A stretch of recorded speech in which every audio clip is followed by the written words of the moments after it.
Continuamos en Argumentos, nuestra entrevista con nuestro segundo invitado esta tarde, Enrique Ochoa Antich, pero antes de seguir nuestra conversación vamos a también recibir la opinión del politólogo Eduardo Valero Castro. Nuestra compañera Soriemi González ha conversado con él y también tiene su visión sobre este proceso que se está desarrollando en nuestro país.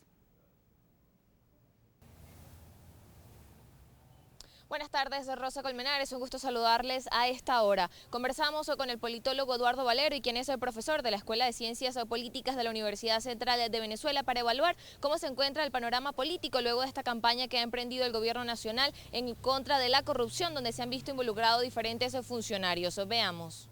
Viendo un realineamiento dentro de ciertas posturas de gobernabilidad en el gobierno nacional, que pueden afectar pues, el desempeño en algunas áreas específicas, pero que al fin y al cabo pues, la resolución de las mismas tiene que ver con la entropía y la fuerza y las fuerzas centrífugas que estén adentro del gobierno nacional. La oposición tiene que entender hacia dónde va. Por ejemplo, ¿qué hacer con PDVSA?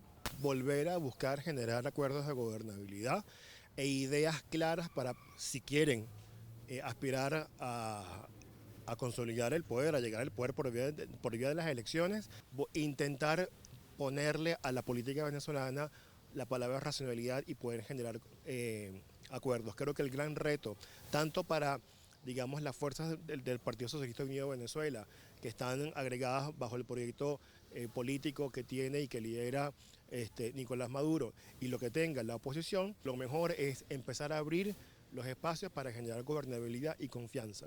Es la única manera.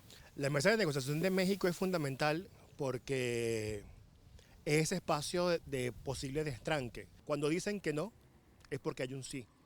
Y cuando están suspendidas es porque hay un diálogo fluido, pero no público.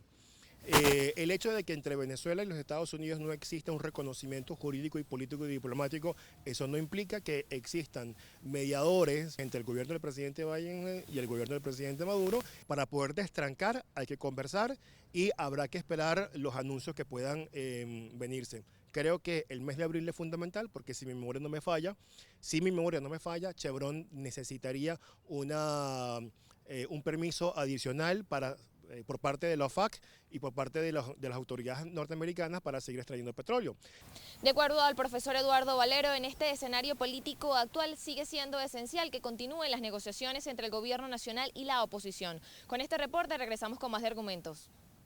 Muchas gracias a nuestra compañera Soriemi González. Ayer politólogo de la Universidad Central de Venezuela daba su visión sobre diferentes acontecimientos, el tema de la lucha que se está dando en estos momentos contra la corrupción y también sobre otro tema que algunos pues creemos que está congelado según lo que se ha mencionado, o esa política de altavoces, como calificarían algunos analistas políticos. Todos han elevado el tono, tanto en Estados Unidos como acá, voceros de la oposición o del gobierno, respecto a esa mesa de diálogo. Sin embargo, sabemos que continúan esas conversaciones. Ahora llega este tema de la lucha contra la corrupción, y es un elemento que, de darse sanciones contra unos y otros, sin importar el color, pues también es un elemento sanador, o es un elemento pues reparador para la sociedad venezolana, que también quiere ver que se avancen en respuestas, que ese proceso de diálogos y negociaciones no sea un borrón y cuenta nueva, donde se olviden los errores que ha cometido cada lado, sino que también haya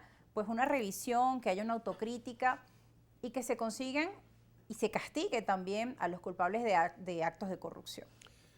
Fíjate, si el gobierno quiere efectivamente combatir la corrupción y si es sincero en lo que está diciendo, que va a llevar adelante un conjunto de acciones en contra de la corrupción, lo primero que tiene que hacer es desmontar lo que a mi modo de ver es la mayor corrupción de todas, que es la idea y la visión y la práctica del partido-Estado, cuando el partido se cree dueño del Estado y de los recursos del Estado. Y cuando los recursos del Estado, que son de todos los venezolanos, terminan siendo absorbidos por una parcialidad política. Incluso algunos amigos de la oposición que llaman al gobierno delincuentes y todo lo demás, yo siempre les digo, a mí no me gusta ese lenguaje. Yo creo que los que ellos están en el gobierno es convencidos de que tienen el derecho, porque son revolucionarios y supuestamente más patriotas que los demás, etcétera, a usar los recursos del Estado porque eso les pertenece. Porque ellos son el pueblo y el Estado les pertenece al pueblo, entonces ellos pueden usar esos recursos en beneficio partidista y al final termina pues llegando también a los bolsillos de las personas que están involucradas. Para que eso no ocurra, hay que, como tú decías antes de ir a la pausa, hay que reinstitucionalizar al país. Ahí es donde entramos en las propuestas. En las propuestas, en el pasado. Antes de Chávez, yo por supuesto sé que había muchísima corrupción, como te digo, participé de muchas denuncias y de muchas investigaciones, pero habían algunas cosas mínimas, que es lo que yo creo que explica por qué la corrupción de entonces, que era muy grande, ahora es más grande o mucho más grande. No es que estábamos bien antes y hoy estamos mal. Aunque ayer decía Jorge Rodríguez que este es el único gobierno que ha castigado la corrupción. No, hombre, en el pasado también, pero si aquí incluso hasta se destituyó un presidente de la República por supuestamente hechos de corrupción. Ahora, en el pasado habían unas reglas mínimas, por ejemplo, la Comisión de Contraloría del Parlamento siempre la presidía un partido de la oposición, o el principal partido de la oposición. Eso le permitía abrir investigaciones, llevar adelante investigaciones, etcétera. Luego, la figura de las interpelaciones parlamentarias. Mi hermano, que fue ministro, me cuenta cómo los ministros veían con terror la posibilidad de una interpelación parlamentaria. Yo que participé de varias, incluso siendo presidente de la Comisión de Política Interior, traje a un ministro de la Defensa y lo senté a mi lado para ser interpelado por los diputados.